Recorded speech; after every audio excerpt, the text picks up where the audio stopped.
Hi, everyone, and welcome to the latest monologue. And this one will be a continuation, sort of connected to the last one. The last one is about the mantra of poverty, and today's will be about the mantra of wealth. And again, this is a sort of flip side of the same coin. But it's very important for us to understand why is it that Western oligarchs and their views and their needs hold so much sway in Kenya. Many other countries, but I'll talk about Kenya as an example that I know best.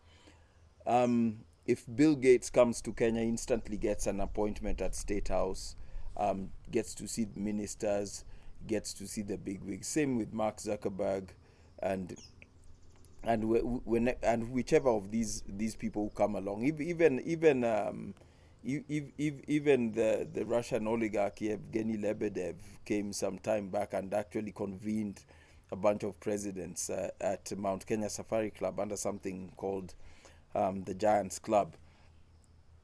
But the underlying reason is not the charisma or gravitas of these people. It's the mantra of wealth. And the mantra of wealth is it's as old as the British Empire. Um, the British Empire was ruled through pomp and pageantry and bluster.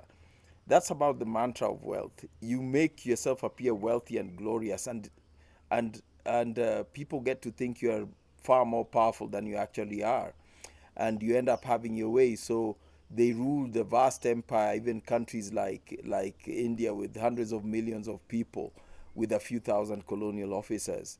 They ruled Kenya effectively with also very few officers, and they still hold sway in Kenya today because of that mantra of wealth, Western wealth.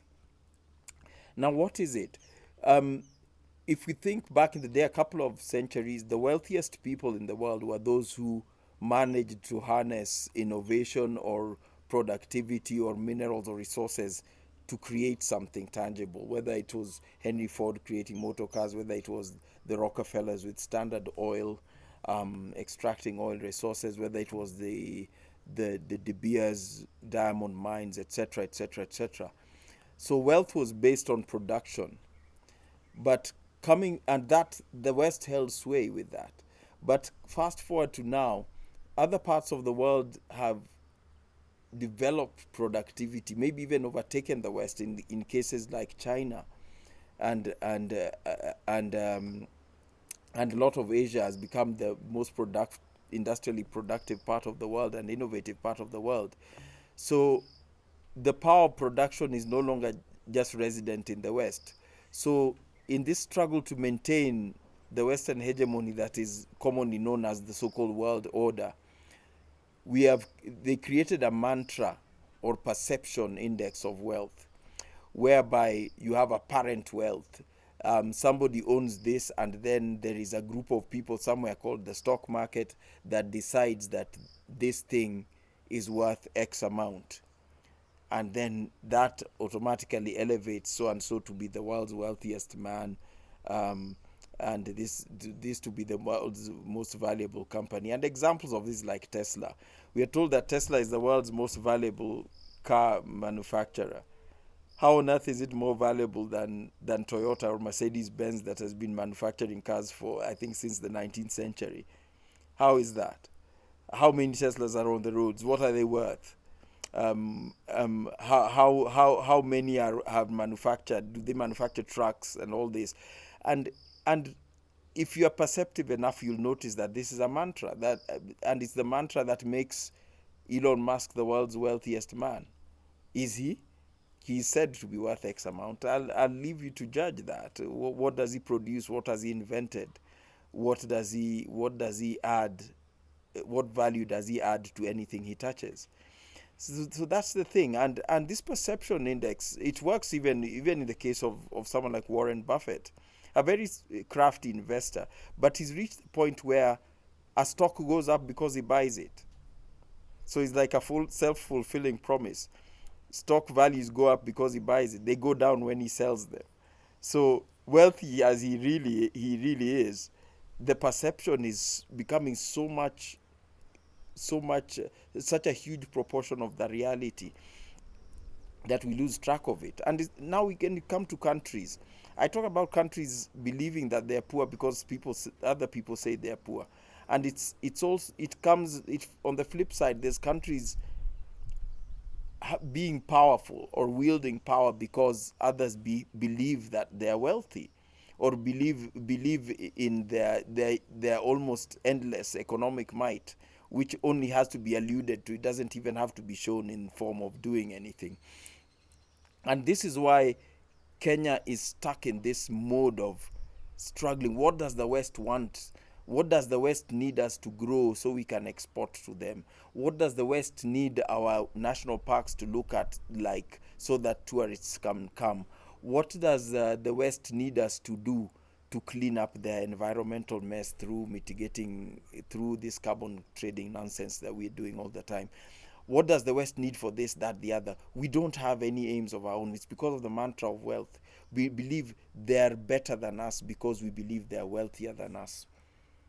Even at an individual level in Kenya, all these foolish people called motivational speakers have to do is dress well, and people believe everything they say. They dress looking expensive looking dress. Whether it's even religious leaders, they dress expensively, and suddenly everyone believes that guy is good. His message is true because look at him, look at his shoes, look at his watch, look at the car he drives. And a lot of the time, these guys are just sharing drivel. But it's because we are so intellectually stunted by this mantra of wealth, that we believe there are shortcuts to it. That's why gambling is such a problem in Kenya, because people believe there's a shortcut somewhere to wealth. I just have to find it. This is why we elect charlatans to office, all sorts of elective offices, because the moment you display ostentation or wealth, those of us who believe in the mantra will vote for you. You must be doing something right. And we even encourage graft in that manner. You've heard many Kenyans often say, so and so was the director of this and that company for 20 years, and he doesn't. I went to his home. I didn't even. He drives some small car. He lives in a small house. Where did he take all the money? They're assuming, obviously, that he was stealing, because wealth by any means is our mantra. Now, this affects us deeply, both as a society and individuals, because it leads us not to value what we have, not to value what we can do, and basically not to value ourselves. We don't even believe in our own electoral processes until Western ambassadors, the group of Western ambassadors in Kenya, they get together and they give some haughty statement like, we are satisfied that the election was good, blah, blah, blah. And then, okay, suddenly now it's okay. Before they said that, we were not happy. We don't even want to set our own belief systems. We don't want to believe for ourselves what we see. And this is why even our agricultural sector suffers, because we are using all these, we take in all these seeds and inputs from places that need recurrent expenditure from us. We won't plant our own seeds, because which can be planted generation after generation. We take the hybrid ones from Monsanto or whoever else that only produce for one generation, because Monsanto is wealthy. So if I want to be wealthy, I need to plant what Monsanto plants. No, you are the wealth of Monsanto. I mean, you are their stock in trade. And we must stop being other people's stock in trade if we are to become wealthy by any measure of the word. And wealth, I think, is there's a deep philosophical meaning to it. Wealth is achieving as fulfilling as much of your potential as possible, and achieving it in a correct and sustainable way, and being satisfied with it. That's what wealth is. You hear this nonsense all around that why does Kenya want to be, I repeat this again, we keep talking about we should be like Singapore. No, Singapore doesn't want to be like Kenya. Why should we want to be like them? Singapore is just a city. We should be like Korea. No, they're gone. They're doing their thing. They're achieving their aims. We should be like Kenya. We should be like a successful Kenya, a productive Kenya, a wealthy and just and sustainable Kenya. That's why we must be wary of anything we are told that our cows People come from countries with nuclear power stations and millions of cars, and they come and tell us that our cows are emitting too much methane and we should eliminate them. Yet, if you ask the same people, should we also eliminate the elephants and rhinos and buffaloes because they're also emitting methane? They say, no, no, no, we need those for tourism.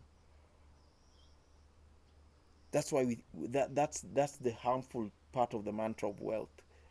It's the reason why even now in the floods, and in addition to the tragedy of homes being washed away, our government is demolishing even other homes of the poor people. There are many wealthy areas flooded, even in Nairobi. Nothing's being demolished there. There are many tourist camps inundated with water in the Mara, on the banks of Talek River, Mara River, Wasonyiro River, but none are being demolished. In fact, they are probably going to be given loans by the tourism fund to rebuild their facilities. It's because they are wealthy. And I've asked the question online, and people say, no, those earn us foreign exchange. So they're worth more than our people's homes. Hmm? That is the harmful mantra of wealth. It is probably one of the strongest pillars of imperialism. Because for imperialism to work, someone just has to wear baubles and jewelry and seem wealthy. And then you will find the mantra of wealth working there in their favor, and they will actually manage to convince us that they're better than us. That is what we must get. That is what we must get past. It's not a coincidence that many of our leaders, newly appointed or elected to office, the first thing they do is buy really expensive watches or designer clothes, shoes, watches, etc., and they wear them with pride because they know how important it is to seem wealthy. Because an imperialist society like Kenya, wealth means you're right, means you've got something right, and whatever it cleanses whatever doubts one would have about you. Now, if we look at the environmental movement right now, the West is terrified. If you read the works of Howard Nicholas, the Sri Lankan economist, the West is terrified of the global South industrializing, particularly Africa. And we started building industries and industrializing with the resources we have. Then all of a sudden, the environment, the green empire, descended upon us and started us questioning if everything we do is questioned if it's environmentally sustainable. They don't want us to produce cows. They want us to, they have factories maybe for producing lab grown meat and all these strange white substances they call milk from various plants. Suddenly they're all concerned that we have to use electric vehicles. Even Kenya Power, that cannot supply steady electricity to our homes, is now creating electric vehicle charging stations. Give us power to our homes and we'll charge those vehicles at our homes if we want them. I don't want to go to electricity house to charge my vehicle. So the thing is, industry, our economy is heavily running on motorization, whether it's from the border motorcycles, trucks, trains, etc., etc. Then suddenly someone comes and says, all these cars, you need to get rid of them. And you remember and this was the purpose of the Africa Climate Summit. It was to put the brakes on development and industrialization of Africa, and we fell for it. You remember our president actually being put in a very unsafe, flimsy little electric vehicle, ridiculous one, to please those who hold the mantra of wealth, while they came in their big motorcades. I think if anyone saw John Kerry's motorcade at the summit, you know what I'm talking about. But this is what we do because we reject our own ideas, our own thinking, our own philosophy, because we need to adopt that one so we can get rich by like those people. But the ones they give us are to keep us poor because they do not want us to become wealthy like them. If you believe in the mantra of wealth, that's when you'll believe fallacies like the IMF is trying to help you. That's a nonsense. If you believe the mantra of wealth, that's when you think World Bank is out to help you. like it's here to help you develop or to serve your people. No, it is there. Bretton Woods institutions are there to keep us down. But because we believe the mantra of wealth, we think they're here to help us. This is what we must, this is the psychological hump we must get over. And that is why today that they're pushing the agenda of, we don't need to learn philosophy, we don't need to study the arts, we just need to be competent in plumbing, etc., etc. No, plumbing, those technical competencies are important, yes, but we will not abandon philosophy because they're terrified that philosophy will make us discover what they are and what their aims are and what they've been doing to us. And that's why some of us know. I'm a scientist by background, but none of this ever made sense until I started understanding philosophy. The rest of the scientists are busy building fences around national parks to serve the tourism industry. They're being competent, not educated. So be competent in whatever you need to be competent in, but you must educate yourself. That's the only way you will escape the devilish mantra of wealth that brings us false fables like carbon credits, Bitcoin, um, the artificial intelligence, and this kind of thing. We must treat those as tools, not as ends to achieve. In that way, we will get somewhere.